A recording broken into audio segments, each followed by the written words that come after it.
Well, the race for a Pennsylvania Senate seat that Democrats across the nation have their eyes on has become a bit complicated. Allentown Mayor Ed Pawlowski says he has suspended his campaign to run for the Democratic nomination due to FBI searches at Allentown City Hall.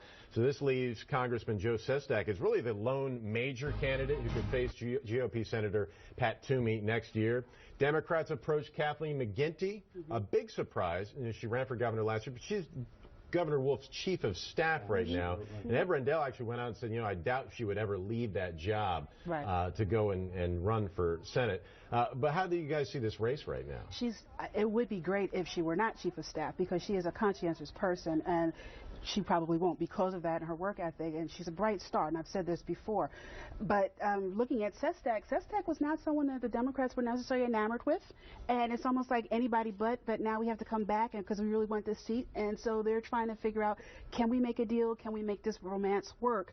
But if there was someone else out there, I think they would woo them until they can get thing. I don't see anyone really in love with Sestak at this point. Now, Ed, Toomey won a pretty close one against Sestak last time around, and he would probably be thinking, whoever they're putting up, I'm going to be in for a fight.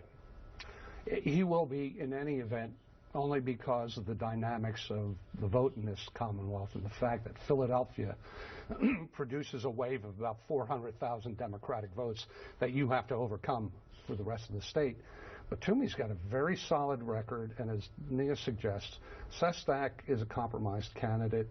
He's not the ideal for the Democrats because they don't think he can win.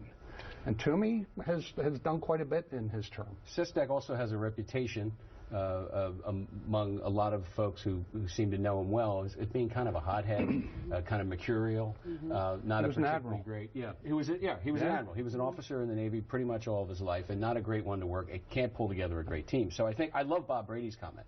He said Sestak likes to think of himself as a free thinker. I'm a free thinker too. I'm free thinking McGinty for U.S.